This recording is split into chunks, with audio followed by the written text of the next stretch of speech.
Hello everybody and welcome to a new tutorial for Steel Division 2.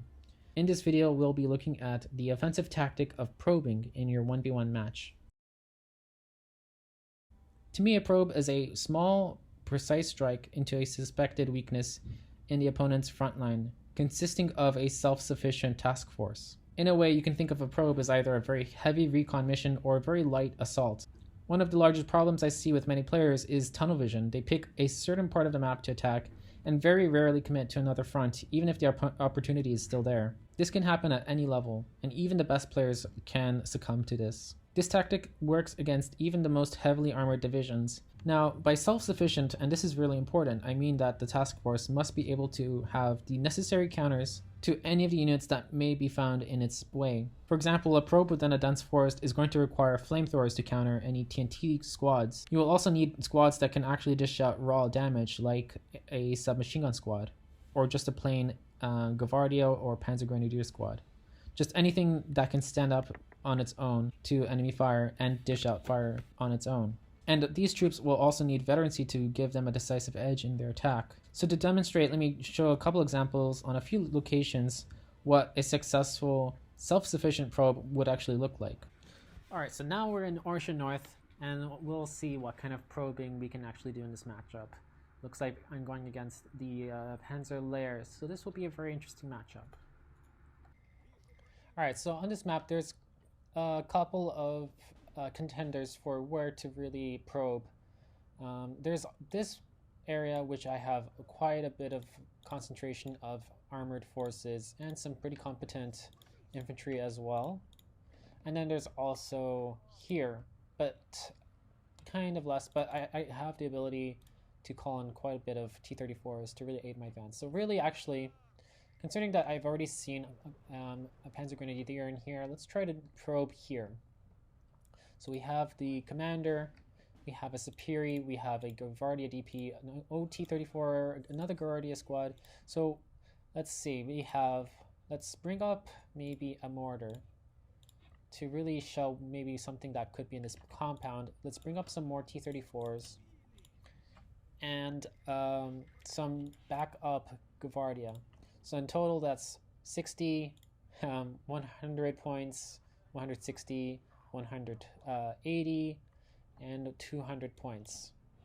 So 200 points for the probe here, in addition to whatever we have in the front line currently. So let's start here with the Superi squad and the Gavardia. The Superi squad is going to take out anything that's in close range. So with that, with the addition of the Comrati, this could be very, very potent force. And to maximize the offensive abilities of the Superi, let's use that in the deep forest. And just to help it out, we'll also bring in the Gavardia squad.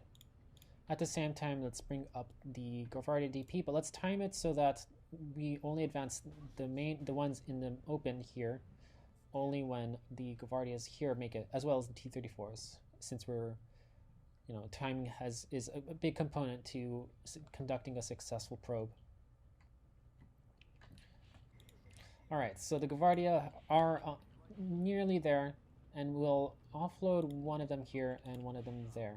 Now, let's bring up the Gavardia DP squad, and then let's also get the commander to follow that Superi squad by clicking on it. And let's give an order for one of the T-34s to advance through the light forest, maybe not that path, but this path.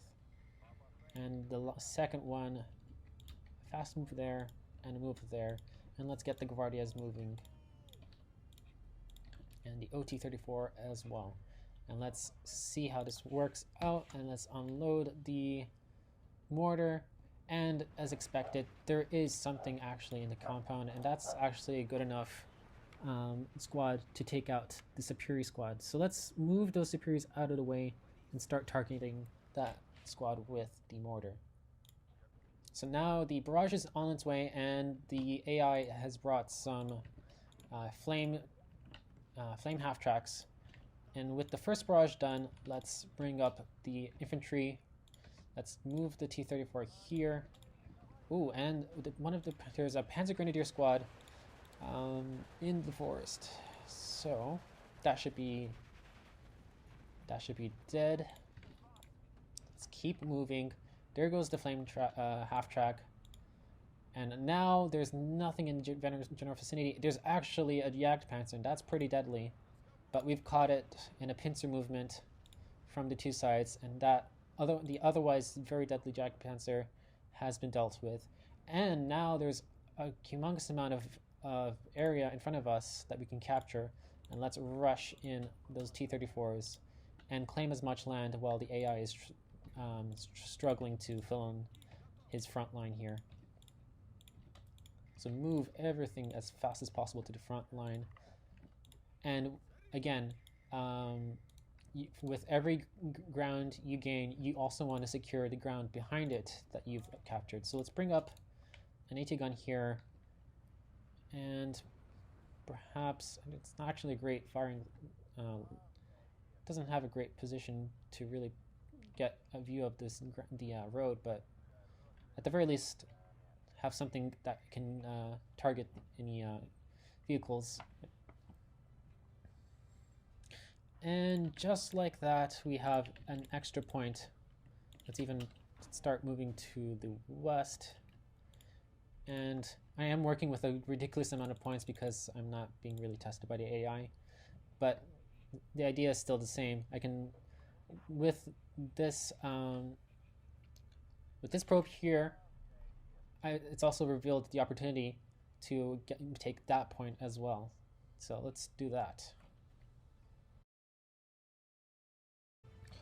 So in this matchup between my opponent Charles, I really got to know the difference between what a good probe and what a bad probe could look like. So for example, this is the setup for Slutsk at the moment, and I'm going to be attempting my own probe onto the village here to capture this point. I send in a couple Guardia squads and a Tenko Designiki squad, but you'll see how this one support gun here is actually going to manage to stop this entire push. One of them immediately goes down to the DP rifle squad, so I unload all of them so that they don't get sniped, of course. But that also means that the infantry, first of all, the Tenko Designiki are out of range, so they can't fire, so the only thing they can really do is to advance forward. But everything else is going to be pinned down by the support gun, while the Strelki DP in this one building is going to prevent the infantry from moving up. Meanwhile, on the other side, and I didn't get to show you at the same time, my opponent Charles, very great, really does this the perfect way. He builds up a force of Avtomachikis within their transports, the M2A1s, and leaves them here for a while. The first unit that he actually brought up was the IS-2, and in the meantime he brought in the Avtomachiki squads later, and kept them in waiting until the perfect time. Now I do have an AT gun here, but you'll see that this doesn't really matter. And I try to, I did have the points to actually bring up a couple T-34-76s, which would have immediately changed the fate of this probe. But because I didn't bring them all at once, it didn't really. This probe was not successful. But in the meantime, first of all, this 57mm. I'm not sure how it didn't destroy these half tracks in one shot with the AP shells, but whatever. In any case, Charles does get the foothold onto the point here, and with the IS-2, he's going to have a very easy time with this 57mm gun. So really, this is a good example of a good combination of units. The immediate threat would be any AT gun on this ridge, which he can cover with the IS-2. He got lucky with the M2A1s, but even then, he has one being brought up at the same time as the IS-2. So the priority goes to the IS-2, which would beat up this 57mm gun in any case. I do put it on efficient shot, just to save it. And he does bring up some Dozors. I think that he probably could have picked a better choice of units, but I guess he needed some kind of armored vehicle. So, I mean, I guess it worked. But as you'll see, let me increase the speed. He eventually does gain this point, and for a while, and this is a very critical point. This is right at his B phase, and he's on Maverick income, so he really needs to get that point take very soon, or else this is gonna last. He's gonna be headed towards a loss. He does mess up by bringing up his Aftermachiki with the M2A1s, and I snipe both of these transports, I believe. Or at least those are, it still at least makes it. But I think that, but otherwise, he did everything he needed to get me to pay attention to this point. And with the ice too, it's going to take quite a bit to actually gain back that point. In the meantime, I'm still pouring resources into my failed probe, and by this time it's already too late. He already answered to it, and the opportunity that was there is completely gone, and I'm just going to have to play on the defensive for the remainder of the game, or at least until I can find another opening. But at this point, it's looking very, very like it's going to look like there's a lot, not a lot to exploit, except for here. This is another problem in terms of the timing of everything. I have the T-34. The three of them are a great, it's a great selection of tanks, but it took way too long to bring up the infantry. In fact, okay, maybe these weren't the ones that were going there. Yeah, I do bring up the Aftermachikis only then, and right now is the point where the T-34-76s are going to get fallen back. Charles has already brought up his counters, and the Aftermachiki, I guess they still head in there. Do they get sniped? I don't really remember this part. Okay, they get sniped, but they also don't have vehicle support, so it's just a matter of time before that probe itself gets beaten. Meanwhile, at the same time, Charles has everything he really needs. He has the support guns to take out any AT guns on the ridge. I'm trying to do my best to dislodge his Ice 2. So I try to rush his Ice 2, but the Aftermachiki is going to ruin all of this. It might have worked if this Aftermachiki wasn't there, so the infantry cover really wasn't there. But anyways, that's just a very good example of one of his probes during this game. There's another point which I will cut to. So here's the second probe being attacked by my opponent, and for a while he had been concentrating a column of half-tracks with Aftermachiki inside of them, including a Superior Comrati, as well as a T-34-85 to support. And I think he noticed that there were no tanks, there was no AT weaponry to prevent anything coming down this road. So he knew that this was an area to exploit, and so knowing this, he had accumulated all of these forces in an attempt to really capture the city very late into the game, and this would work out very, very well. So he temporarily has that point, although I put these troops on hold fire for now, and the rest of these are going to have a very advanced position inside the town itself and take this point as well, reducing his deficit to a 1 flag deficit. And meanwhile, the Aftermachiki here are going to have a very good time getting rid of any of the Guardia, still keeping this flag intact in my hands. Now, timing isn't just about waiting for everything to be at one spot and then issuing an attack move order for everyone simultaneously. Timing is also about having the wisdom far in advance of what units from your probing force could be engaged with initially. For example, in a rush across the open, the immediate threat is an anti-tank gun, which means that you have to be worried about sending soft-skinned transport vehicles for your infantry out first. Instead, this can be prevented by sending out some more sufficiently armored tanks at a far enough range with enough numbers to take out the AT gun first, and then sending out your infantry afterwards. Probes can reveal a lot about the state of the player utilizing them. For example, an excessive defensive probing strategy can actually reveal to your opponent that you are weak in the area you are currently attacking. So a probe can actually be read as an admission of weakness, giving your opponent the OK signal to continue his main attack until he reaches a breakthrough. The fix for this is to vary when you're probing, whether on the offensive or defensive, so that your opponent can't read into your use of probes.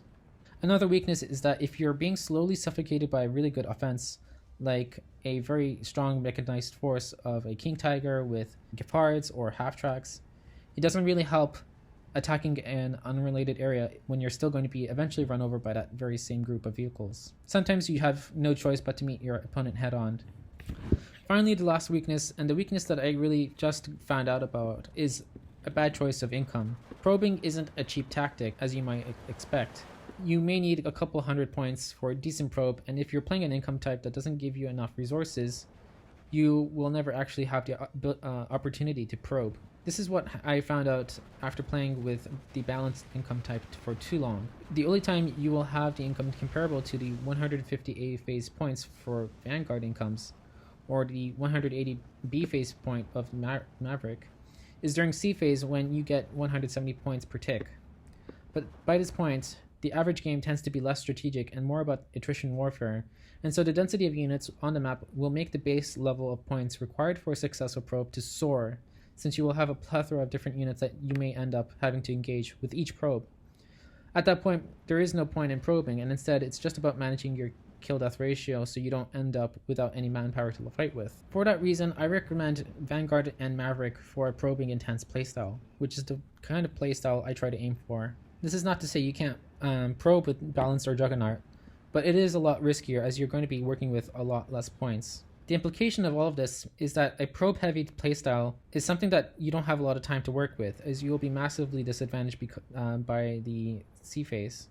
So you have to aim to win by the 35-minute mark at most. In conclusion, the probing attack is an essential element to any successful player in SD2, as it allows you to distract your opponent away from an area you want to defend or attack. And it can also punish the opponent that only invests in one area of the map. No matter what though, probes allow you to gain flags, and that is really the point of the game, is to capture enough flags to win. Hopefully you guys take this video into consideration and try this tactic out in your next game. Thanks for watching.